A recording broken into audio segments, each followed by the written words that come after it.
পুৱাৰ শিৰোনামালৈ স্বাগতম ষ্টুডিঅ'ত মই পাপৰি বিগ ব্ৰেকিং নিউজ কুখ্যাত গেংষ্টাৰ বিকাশ দুবেৰ মৃত্যু এনকাউণ্টাৰত মৃত্যু গেংষ্টাৰ বিকাশ দুবে কানপুৰলৈ লৈ গৈ থকাৰ সময়তে দুৰ্ঘটনাগ্ৰস্ত হৈছিল এছটিএফৰ বাহন দুৰ্ঘটনাগ্ৰস্তৰ পিছতে আৰক্ষীৰ মাৰণাস্ত্ৰ কাঢ়ি পলাইছিল দুবে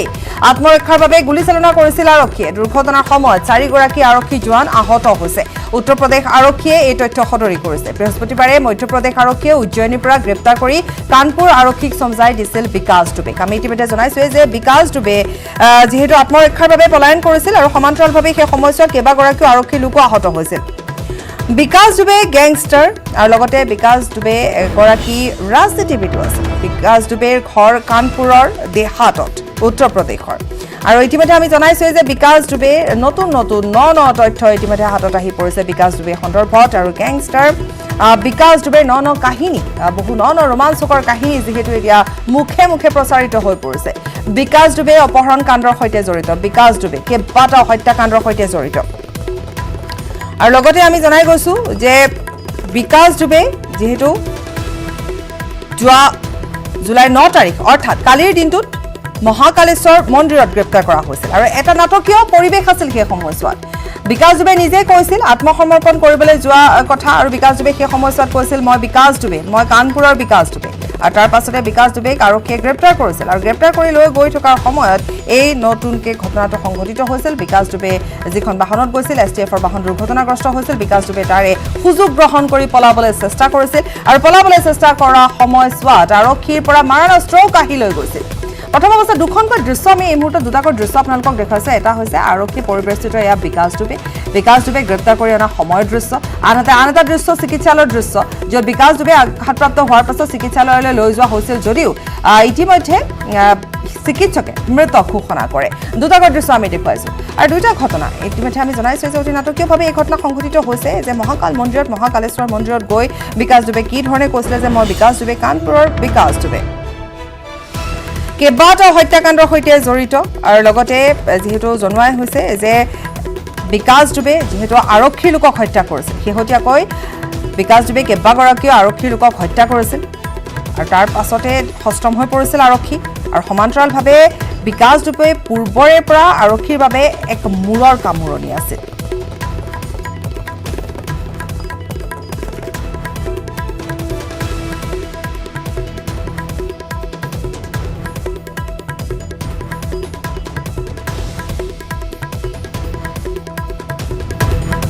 বিকাশ দুবেক যি সময়ছোৱাত আৰক্ষী লোকক হত্যা কৰাৰ পাছত বিকাশ দুবেক যেহেতু গ্ৰেপ্তাৰ কৰিব পৰা হোৱা নাছিল পলায়ন কৰিছিল বিকাশ দুবে আত্মগোপন কৰিছিল বিকাশ দুবে সেই সময়ছোৱাত বিকাশ দুবেৰ মূৰৰ মূল্য নিৰ্ধাৰণ কৰা হৈছিল তাৰ পাছতে যেহেতু মূৰৰ মূল্য নিৰ্ধাৰণ কৰাৰ পাছতে বিকাশ দুবে ভাবিছিল যে এনকাউণ্টাৰত বিকাশ দুবেৰ মৃত্যু হ'ব পাৰে সেইবাবে আত্মসমৰ্পণ কৰিবলৈ আহিছিল বিকাশ দুবে মহাকালেশ্বৰ মন্দিৰত বিকাশ দুবে আত্মসমৰ্পণ কৰিছিল আৰু বিকাশ দুবে চিঞৰিছিল যে মই কানপুৰৰ বিকাশ দুবে তাৰপিছত আৰক্ষী আহিছিল কিন্তু এই মুহূৰ্তত আমি আন এটা দৃশ্য দেখুৱাইছো এয়া হৈছে সেই বাহনখন এছটিএফৰ বাহন আৰু যিখন বাহন দুৰ্ঘটনাগ্ৰস্ত হৈছে সম্পূৰ্ণৰূপে ভাঙি চুৰমাৰ হৈছে এই বাহনখন তাত যথেষ্ট সংখ্যক স্থানীয় ৰাইজো আহি পাইছেহি বা আৰক্ষী লোকো উপস্থিত আছে দুৰ্ঘটনাগ্ৰস্ত বাহনখনৰ পৰা সেই সময়ছোৱাতে সুযোগ গ্ৰহণ কৰিব বিচাৰিছিল বিকাশ দুবে আৰু ইতিমধ্যে আমি জনাইছো যে 700 কিলোমিটাৰ যিহেতু অতিক্ৰম কৰি আহিছিল কানপুৰ আৰক্ষীয়ে হাতত সমজাই দিয়াৰ পাছত কানপুৰ আৰক্ষীয়ে লৈ আনি থকা অৱস্থাত 700 কিলোমিটাৰ ইতিমধ্যে আহিছিল তাৰ পৰা আৰু মাত্ৰ 14 কিলোমিটাৰহে আছিল বুলি জানিব পৰা গৈছে গতিকে এই সময়ছোৱাতে যেহেতু এছটিএফৰ বাহনখন দুৰ্ঘটনাগ্ৰস্ত হয় আৰু দুৰ্ঘটনাগ্ৰস্ত বাহনখনৰ পৰা সুযোগ বিচাৰি বিকাশ দুবে পলায়ন কৰিবলৈ চেষ্টা কৰে আৰু সেই সময়ছোৱাত কেইবাগৰাকীও আৰক্ষী লোকো আঘাতপ্ৰাপ্ত হৈছে আঘাতপ্ৰাপ্ত আৰক্ষী লোকৰ মাজৰ পৰা বিকাশ দুবে পলায়ন কৰিবলৈ চেষ্টা কৰাৰেই নহয় কেৱল আত্মৰক্ষাৰ বাবে বা বিকাশ দুবে সেই সময়ছোৱাতে আৰক্ষীৰ সৈতে হতাহতি হয় এক মাৰণাস্ত্ৰলৈ পলাবলৈ চেষ্টা কৰোঁতেই আত্মৰক্ষাৰ বাবে আৰক্ষীয়ে বিকাশ দুবেক গুলীয়াবলৈ বাধ্য হয় আৰু অৱশেষত এনকাউণ্টাৰত মৃত্যু হ'ল বিকাশ দুবে আৰু বিকাশ দুবেক চিকিৎসালয়ত ভৰ্তি কৰা হয় যদিও ইতিমধ্যে চিকিৎসকে মৃত ঘোষণা কৰিছে এইখিনি জনাই থব পাৰি যে বিকাশ দুবে যিসমূহ অনৈতিক কাৰ্যকলাপ আছিলে বা যিসমূহ অনৈতিক ব্যৱসায় আছিলে সকলোৰে সৈতে কিন্তু পত্নীও জড়িত থকাৰ অভিযোগো বহুবাৰ আহিছিল আৰু যেহেতু এই মুহূৰ্ততো সেয়া এক অভিযোগ যে সকলো কাম কাজৰ সৈতে পত্নীও জড়িত আছে আৰু পত্নীও যেহেতু বৰ্তমান আত্মগোপন কৰি আছে कौन लोग राजीव आप वहाँ पर खड़े हैं यानी जहाँ पर उसकी डेड बॉडी को लाया जाएगा पोस्टमार्टम के लिए। हमने देखा था जब पूरे हत्याकांड को अंजाम देकर विकास दुबे भागा था। तब उसके परिवार से जब बात की गई थी तो वो कह रहे थे कि उसने जो किया है उसकी सजा उसको मिलनी चाहिए। हालांकि कल कहीं ना कहीं विकास दुबे की मां थोड़ी सी भावुक जरूर नजर आई, लेकिन उसकी डेड बॉडी लेने के लिए क्या परिवार तैयार है? क्योंकि तब तो माता पिता खुद को अलग रख रहे थे विकास दुबे से, उसके अपराध से। अब लगता है कि उसकी डेड बॉडी लेंगे क्या परिवार वाले? देखिए, यकीनन माँ तो माँ होती है। हालांकि इतना बड़ा जघन्य अपराध किया था, शायद इसी के चलते उसकी माँ भी पहले ये कह रही थी कि जो विकास दुबे ने किया है उसके किए का उसकी सजा मिलनी चाहिए। और यही कारण है कि जिस तरह से अब अगर देखा जाए तो जिस तरह से विकास दुबे एनकाउंटर में मारा गया है, उसके बाद पूरा गांव या यूं कहें कि पूरी कानपुर पुलिस में एक संतोष देखने को मिल रहा है, क्योंकि इस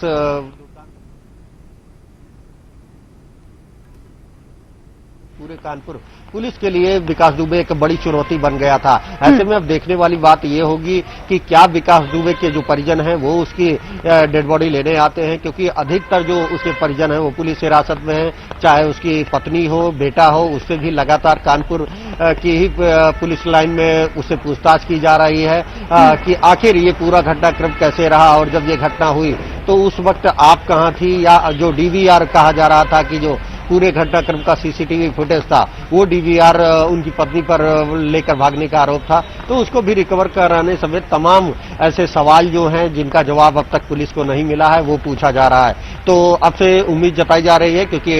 काफी देर पहले ही हाईलाइट हॉस्पिटल जो कि बगल में स्थित है उसी के परिसर में ये पोस्टमार्टम हाउस बना हुआ है, वहां पर विकास दुबे को मृत घोषित किया जा चुका है। और अब उम्मीद जताई जा रही है कि अगले 5 से 10 मिनट के अंदर विकास दुबे की डेड बॉडी को लेकर यहाँ पर आया जाएगा और जो विधिक प्रक्रिया होती है कि उसका पोस्टमार्टम कराया जाएगा। और फिर जो पुलिस और वहीं दूसरी ओर पुलिस के आला अधिकारी भी इस पूरे मामले को लेकर प्रेस कॉन्फ्रेंस कर उन तमाम सवालों को का जवाब देंगे जिनको लेकर अभी भी আছিল আমাৰ সাংবাদিকে ইতিমধ্যে সকলো কথা সদৰি ইতিমধ্যে জনাইছে যে কেনেধৰণে আচলতে বিকাশ দুবে এনকাউণ্টাৰত বিকাশ দুবৰ মৃত্যু হ'ল। আৰু আমি জনাই গৈছো যে 4গৰাকীকৈ যিহেতু আৰক্ষীৰ লোক আঘাতপ্ৰাপ্ত হৈছে সেই খবৰ ইতিমধ্যে আহি পৰিছে। আমি সেই কথাও ইতিমধ্যে জনাই গৈছো, চিকিৎসালয়ৰ দৃশ্য দেখুৱাইছো, য'ত এই ঘটনাটো সংঘটিত হৈছিল সেয়াও দেখুৱাইছো। কিন্তু এইখিনি মাতৃৰ কথা পুনৰ উল্লেখ কৰা হৈছে যে যি সময়ছোৱাত গ্ৰেপ্তাৰ কৰা হৈছিল বিকাশ দুবে বা যেতিয়া এই ঘটনা সংঘটিত হৈছিলে সেই সময়ছোৱাৰ পৰাই বিকাশ দুবেৰ মাতৃয়ে এটা কথাই মাথো কৈছিলে যে এতিয়া আৰক্ষীৰ হাতত সকলো, আৰক্ষীয়ে যি শাস্তি দিয়ে শাস্তি দিব। सब अपने मुकाम तक पहुंचाए जाएंगे, तब कहीं आप कह सकते हैं जब समाज को शांति ये आईडी फंस रही है किसी के पैर में तार कठोर सर कर रहा हूँ। विकास दुबे का एनकाउंटर हुआ है सर, विकास दुबे को एनकाउंटर में मारा गया, गाड़ी पलटी है, उसके बाद वो भागने की कोशिश कर रहा था, जिसके बाद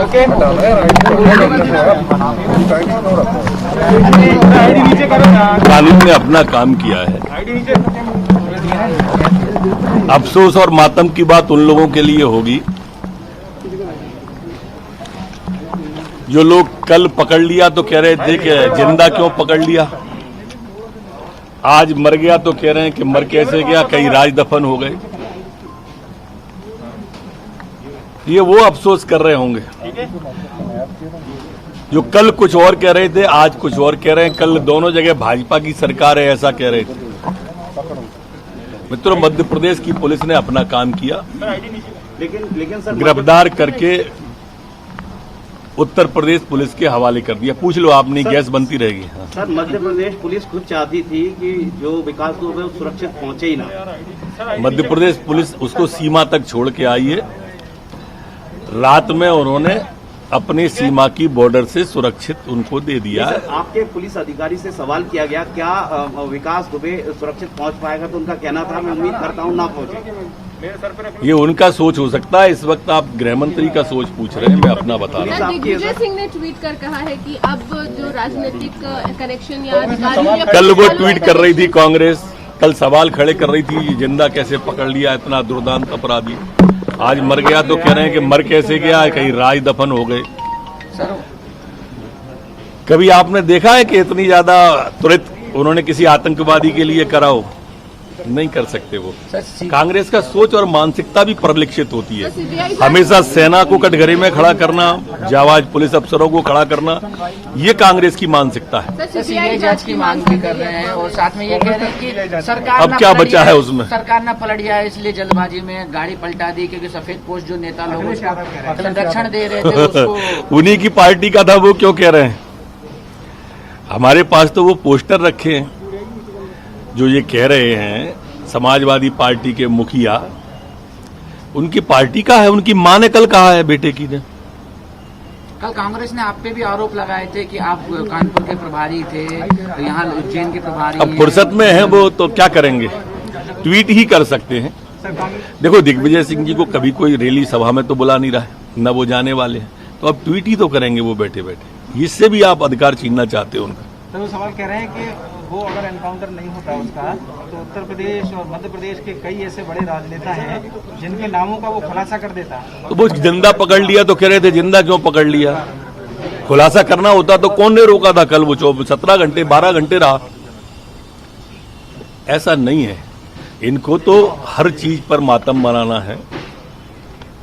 सर, मध्य प्रदेश पुलिस ने 8 घंटे बातचीत करी, उसमें उसने क्या कुछ खुलासा किया, कुछ बताया उसने? किस तरीके का रुका था, किस तरीके से आया गया, किन लोगों ने संरक्षण दिया था? क्योंकि ये हुआ कि 2 दिन से उज्जैन में था वो, तो जब अलर्ट जारी किया हुआ था गृह मंत्रालय 2 दिन से उज्जैन में नहीं था। और उसने 8 घंटे की बातचीत में जारी करने की मांग पुलिस के कोई आवश्यकता महसूस नहीं होती उसकी। सर, कुछ जानकारी उसने दी आपको कि कैसे आया ये जो सवाल? नहीं, मुझे कोई जानकारी नहीं। पुलिस को, आपका मतलब पुलिस को 8 घंटे पूछताछ करी, तो सर उसने क्या बताया? कुछ बताया भी नहीं। क्या अपराधी है, अपराध की बात हुई, और अपराध जैसे घटित हुआ आप सबको मालूम है, वही उसने बताया, नई बात कोई नहीं बताई। सर, मंत्रिमंडल के विभागों का बंटवारा कब तक होगा? प्रतिक्रिया इतिमध्ये আহিবলৈ আৰম্ভ হৈছে। আমি জনাই গৈছো যে प्रेस कॉन्फ्रेंस के माध्यम से अवगत कराया जाएगा। पुलिस के 4 लोग एक्सीडेंट में घायल हुए हैं, जिनका सीएससी कल्याणपुर में इलाज चल रहा है। देखिए, सभी लोग जानते हैं कि यहाँ पर अभी गाड़ी पलट गई और इसका फायदा उठा करके हमारे जो विवेचक थे पचौड़ी जी, उनकी पिस्टल छीन करके जो है भागने की कोशिश किया, जिसमें एक मुठभेड़ हुई, जिसमें दुर्दांत अपराधी जो हैं विकास दुबे घायल हुआ, जिसको अस्पताल में जो हैं उसको डेड डिक्लेयर किया गया। डिक्लेयर डेड कर दिया गया? हाँ, कर दिया गया जो है। तो कैसे भाग रहा था, कैसे वो भागने की कोशिश कैसे किया उसने? वो अभी एसटीएफ की और जो उस समय की टीम थी जाते हैं, कुछ लोग घायल हैं, अभी हम उनसे वार्ता करके आपको अवगत कराएंगे। क्या उसने पिस्टल वगैरह भी छीनने की कोशिश? वो तो मैंने आपको अभी बताया कि पचौड़ी जी की पिस्टल जो है छीन करके भागने की कोशिश किया, उसी में मुठभेड़ हुई है और उसमें उसने फायर किया था पुलिस पार्टी में, जिसमें जवाबी फायरिंग में हमारी पिस्टल के हमारे जो एसटीएफ के कमांडो थे उन्होंने। খবৰ অব্যাহত ৰাখিম, সময় বিৰতি।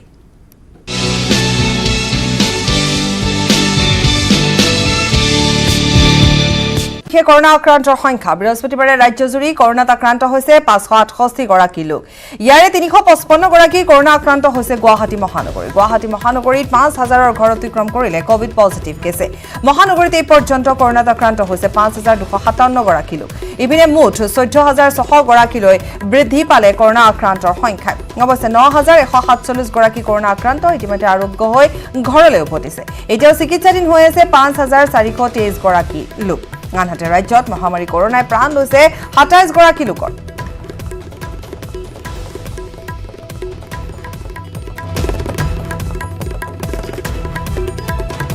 ইতিমধ্যে আমি জনাই গৈছো যে মহামাৰী কৰোনায় প্ৰাণ লৈছে 27 গৰাকী লোকৰ আৰু এতিয়াও যিহেতু বহু সংখ্যক লোক আক্ৰান্ত হৈ আছে, চিকিৎসাধীন অৱস্থাত আছে। গুৱাহাটী মেডিকেল কলেজ হাস্পাতালত 30 গৰাকীকৈ কৰোনা আক্ৰান্ত আইচিইউত আছে, তাৰে 28 গৰাকী অৱস্থা সংকটজনক বুলি মন্ত্ৰী ডক্টৰ হিমন্ত বিশ্ব শৰ্মাই জনাইছে। সমান্তৰালভাৱে যিহেতু প্লাজমা থেৰাপিৰ প্ৰসংগ আহি পৰিছে, গতিকে প্লাজমা থেৰাপিৰেও কোভিড-19ৰ এইটো কথা ইতিমধ্যে কোৱা হৈছে যে পৰিত্ৰাণ পাব পৰাৰ কথা কোৱা হৈছে। গতিকে সেয়া এক আশাৰ সঞ্চাৰ কঢ়িয়াই আনিছে। আমি এই মুহূৰ্তত সংযুক্ত হৈছোঁ বলেন ভট্টাচাৰ্যৰ সৈতে। বলেন, আপুনি ক'ত আছে আৰু আমাক এই মুহূৰ্তত কি নতুন তথ্য আপুনি জনাব বলেন?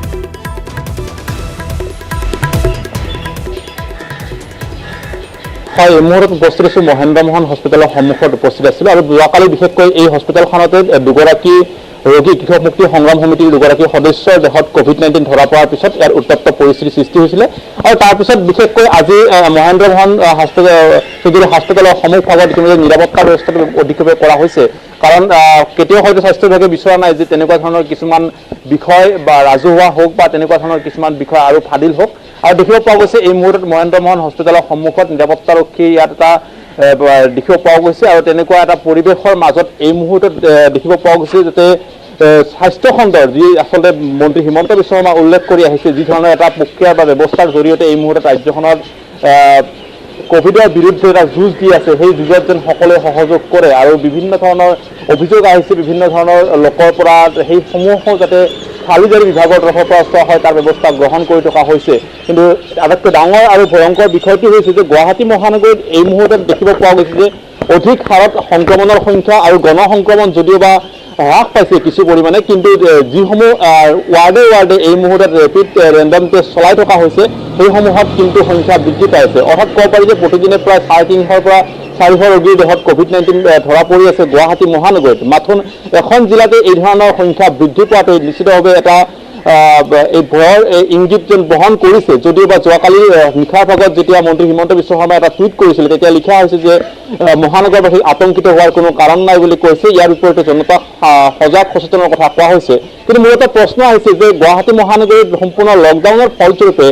যে যদি গণসংক্ৰমণৰ সংখ্যা হ্ৰাস পাইছে তেতিয়াহ'লে আগন্তুক দিনত আকৌ পুনৰ গুৱাহাটী মহানগৰী সম্পূৰ্ণ লকডাউন কৰা হ'ব নেকি এয়া এই মুহূৰ্তত আটাইতকৈ ডাঙৰ বিষয় আৰু সেই তাকে লৈ ইতিমধ্যে বিভিন্ন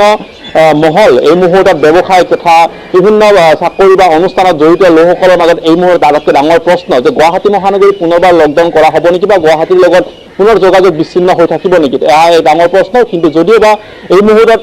স্পষ্টকৈ ক'ব পৰা হোৱা নাই গুৱাহাটী মহানগৰী পুনৰ লকডাউন হ'ব নে নহয় এই মুহূৰ্তত ক'ব নোৱাৰি মাত্ৰ অপেক্ষা শনিবাৰলৈকে কৰিব লাগিব আৰু শনিবাৰে আনুষ্ঠানিকভাৱে সেয়া স্পষ্ট কৰা হ'ব কাৰণ ইতিমধ্যে কেইবাটাও দিন সম্পূৰ্ণ লকডাউনৰ অতিক্ৰম কৰিছে তাৰ মাজতে কিছু শিথিলতা প্ৰদান কৰিছে কিন্তু এইবাৰৰ যদি সামগ্ৰিক গুৱাহাটী মহানগৰীৰ লকডাউন চাবলৈ যোৱা হয় তেতিয়াহ'লে এটা কথা ক'ব পাৰি যে মহানগৰীখনৰ লকডাউন কিন্তু জনসাধাৰণে স্বতঃস্ফূৰ্তভাৱে মানিছে আৰু যিসমূহ নীতি নিৰ্দেশ দিয়া হৈছে নীতি নিৰ্দেশসমূহ জনসাধাৰণে ভালদৰে মানিছে আৰু যাৰ ফলতে হয়তো এই মুহূৰ্তত সম্পূৰ্ণকৈ সেই কথা ক'ব পৰা হোৱা নাই কিন্তু এটা কথা ক'ব পাৰি যে কি এইবাৰৰ লকডাউন সম্পূৰ্ণকৈ জনসাধাৰণে মানাৰ ফলত হয়তো গণসংক্ৰমণৰ যি সংখ্যা বা জনসংক্ৰমণৰ হাৰ সেই হাৰ যথেষ্ট কমি অহা দেখিব পোৱা গৈছে আৰু এনেদৰে থাকিলে হয়তো আগন্তুক সময়ত আৰু অধিক কমিব কিন্তু প্ৰশ্ন হৈছে যে আকৌ অধিক ইয়াৰ বিৰুদ্ধে কঠোৰ হ'ব নেকি বা লকডাউন ব্যৱস্থা পুনৰ সম্পূৰ্ণ কৰা হ'ব নেকি এই বিষয়টো সকলোৰে মাজত এক ডাঙৰ প্ৰশ্ন আৰু সেই প্ৰশ্নৰ মাজত যি প্ৰকাৰে আচলতে হ্ৰাস পাইছে গতিকে আপুনি বহুখিনি কথা ইতিমধ্যে আমাক জনালে যে MMCH যাতে পৰৱৰ্তী সময়ত এনেকুৱা ধৰণৰ কোনো কাণ্ড সংঘটিত নহয় যিটো কালি যেহেতু এক অভাৱনীয় পৰিস্থিতি উদ্ভৱ হৈছিল তাৰোপৰি যিহেতু লকডাউন সন্দৰ্ভতো আপুনি ইতিমধ্যে জনাইছে লকডাউন বঢ়াবও পাৰে কিন্তু এই মুহূৰ্তলৈকে স্থিৰ হোৱা নাই স্থিৰ সিদ্ধান্ত গ্ৰহণ কৰা হোৱা নাই কিন্তু লকডাউনৰ প্ৰভাৱ পৰিছে আংশিক প্ৰভাৱ পৰিছে কিছু পৰিমাণে সকাহ পাইছে কাৰণ এক সকাহৰ খবৰ আহি পৰিছে আমি জনাইছোৱেই যে হ্ৰাস পাইছে কোভিড আক্ৰান্তৰ সংখ্যা গুৱাহাটী মহানগৰীত এইকেইটা দিনত হ্ৰাস পাইছে গণসংক্ৰমণ ৰোধ হৈছে যথেষ্টখিনি তাৰ উপৰিও আমি ইতিমধ্যে জনাইছোৱেই যে মহানগৰীত যিহেতু কালিৰ দিনটোত প্লাজমা থেৰাপি মুকলি কৰা হৈছে ডক্টৰ লিটিকেছ তেওঁ যিহেতু কৰোণাত আক্ৰান্ত আছিল গতিকে প্লাজমা দিছে সেই নতুন নতুন বহুখিনি খবৰ ইতিমধ্যে আহি পৰিছে আমাক বলেনে জনাইছে ধন্যবাদ বলেন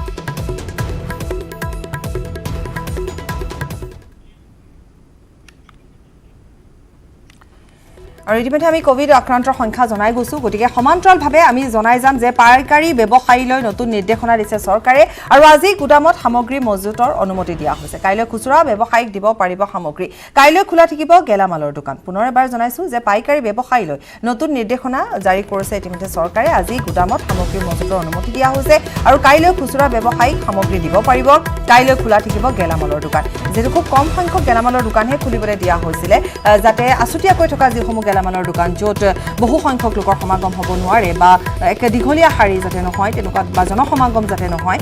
আৰু এই মুহূৰ্তত যি খবৰ আমি কৈছোৱে যে কাইলৈ গেলামালৰ দোকান খোলা ৰাখিব পাৰিব কাইলৈ খুচুৰা ব্যৱসায়ীক সামগ্ৰী দিয়া হ'ব আৰু লগতে আজি গুদামত সামগ্ৰী মজুতৰ অনুমতি দিয়া হৈছে পাইকাৰী ব্যৱসায়ীলৈ নতুন নিৰ্দেশনা জাৰি কৰিছে চৰকাৰে কাইলৈ শনিবাৰ গতিকে কাইলৈ দিনটো যিহেতু খোলা থাকিব আমি হিৰকৰ সৈতে সংযুক্ত হ'ম হিৰক আপোনাৰ পৰা আমি অধিক খবৰ এই সন্দৰ্ভত লাভ কৰিম হয় অত্যাৱশ্যক সামগ্ৰী চাউল দাইল আটা বা আদি কৰি বা শাক পাচলিকে ধৰি বিভিন্ন ক্ষেত্ৰত যিহেতু ৰাজ্য চৰকাৰে নতুন নীতি নিৰ্দেশনা জাৰি কৰিছে আৰু নীতি নিৰ্দেশনা অনুসৰি আজিৰ পৰা যিসকলো পাইকাৰী ব্যৱসায়ী আছে সেই পাইকাৰী ব্যৱসায়ীসকলে তেওঁলোকৰ সামগ্ৰী তেওঁলোকে মজুত কৰি ৰাখিব পাৰিব আৰু মই ক'ব বিচাৰিম যে মই বৰ্তমান যিহেতু ব্যৱসায়ী মূল কেন্দ্ৰবিন্দু ফাঁচী বজাৰত উপস্থিত আছোঁ আৰু ফাঁচী বজাৰত দেখিবলৈ পোৱা গৈছে যে যিসমূহ পাইকাৰী যিসমূহ বস্তু বা অত্যাৱশ্যক যিসমূহ সামগ্ৰী সেই সামগ্ৰী বাহনসমূহ ইতিমধ্যে অহা আৰম্ভ কৰিছে আৰু চাংচাৰিৰ পৰা আদি কৰি যিবোৰ স্থানত বস্তুবোৰ ষ্টক হৈ থাকে সেই ষ্টক হৈ থকা বস্তুবোৰ আচলতে বাহনসমূহ অহা আৰম্ভ কৰিছে এই মুহূৰ্তত আপুনি দেখিব পাইছে আজি তেওঁলোকে মজুত কৰি ৰাখিব পাৰিব আৰু কালি তেওঁলোকে যিসমূহ খুচুৰা ব্যৱসায়ী সেই খুচুৰা ব্যৱসায়ীসকলে বিকাৰ বাবে অনুমতি প্ৰদান বিকিব পাৰিব আৰু যিটো ৰাজ্য চৰকাৰে নতুন নীতি নিৰ্দেশনা জাৰি কৰিছে আৰু মই এইখিনিতে ক'ব পাৰিম যে যিবোৰ আৱাসিক অঞ্চল সেই আৱাসিক অঞ্চলসমূহত কালি দিনৰ 10 বজাৰ পৰা 5 বজাৰ ভিতৰত দোকান খোলা থকাৰ লগতে যিবোৰ কেঁচা সামগ্ৰী বা যিবোৰ শাক পাচলি ব্যৱসায় সেই ফল মূল ব্যৱসায় সেই ব্যৱসায়সমূহ কৰিব পাৰিব কিন্তু তেনে ক্ষেত্ৰত যিসমূহ অন্যান্য যিসমূহ দোকান সেই দোকান বন্ধ থাকিব আৰু মই ক'ব বিচাৰিম যে আজি যিহেতু ব্যৱসায় মোক কেন্দ্ৰবিন্দু ফাঁচী বজাৰত ইতিমধ্যে যিসমূহ বাহন কঢ়িওৱা গাড়ী সেই গাড়ীসমূহ 10 বজাৰ পৰা 6 বজাৰ ভিতৰতে তেওঁলোকে ষ্টক কৰিব পাৰিব আৰু তাৰ বাহিৰে অন্যান্য সময়ত তেওঁলোকে নোৱাৰিব ইতিমধ্যে দেখিছে আপুনি সকলো সামাজিক দূৰত্ব বৰ্তাই ৰাখি সকলোৱে যি বস্তু কঢ়িওৱা যিবোৰ বাহন আহিছে আৰু লগতে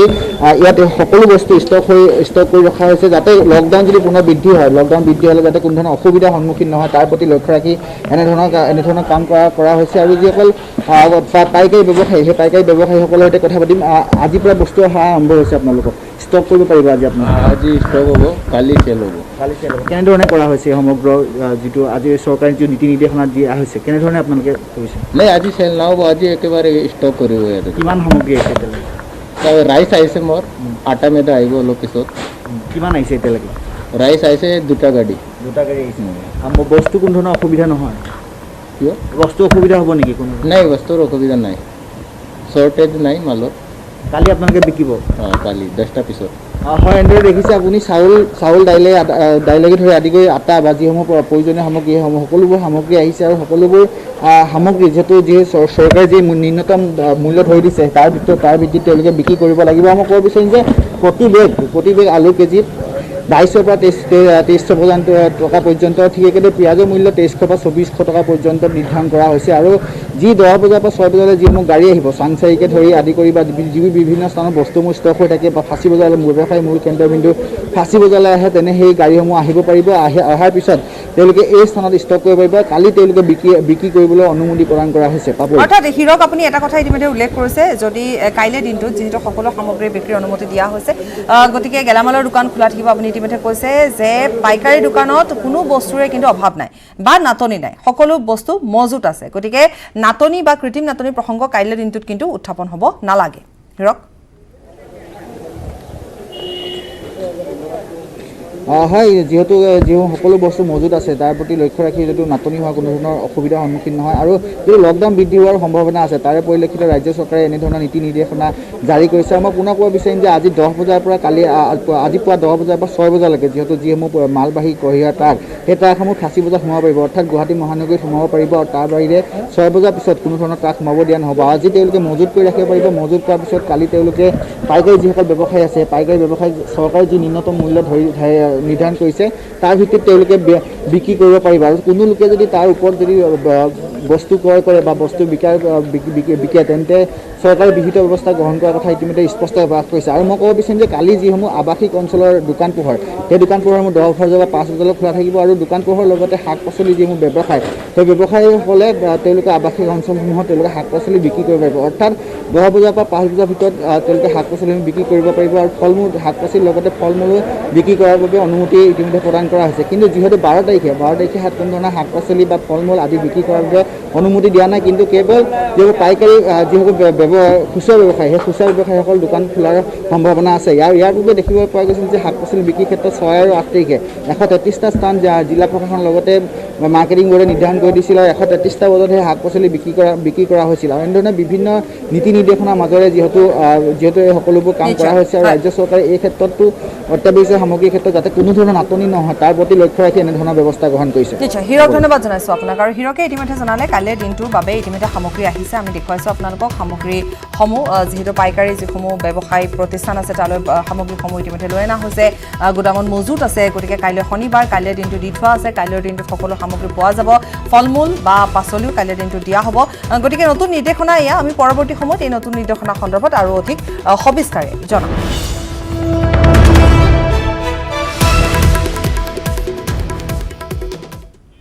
মহানগৰী হাটগাঁও আৰক্ষী থানাত কৰোনাৰ গণসংক্ৰমণ হাটগাঁও আৰক্ষী থানাত 12 জন কোভিড পজিটিভ পোৱা গৈছে কৰোনাত আক্ৰান্ত 6 গৰাকী আৰক্ষী কনিষ্টবল এগৰাকী এএসআই এজন হোমগাৰ্ড এজন কম্পিউটাৰ অপাৰেটৰ আৰু 3 জন বাহন চালক কৰোনাত আক্ৰান্ত কনিষ্টবল কেইজন ৰেনুইং টিপি ডিম্বেশ্বৰ দাস ৰাহুল কলিতা জিতুমণি তালুকদাৰ এপি সিং নিহাৰ সিং কৰোনাত আক্ৰান্ত এএসআই গৰাকী Trinayan Doloi home guard Lambit Das computer operator Kankan Das কৰোনাত আক্ৰান্ত হৈছে বাহন চালক শাহজাহান আলী ৰুবুল ইছলাম অৰূপ দাসৰ দেহত ধৰা পৰিছে কোভিড-19 কিন্তু এই পৰ্যন্ত কণ্টেইনমেণ্ট জোন ঘোষণা কৰা হোৱা নাই থানাখন যাৰ বাবে এতিয়া সংকিত হৈ পৰিছে থানাখনত কৰ্মৰত আন আৰক্ষী তথা স্থানীয় লোক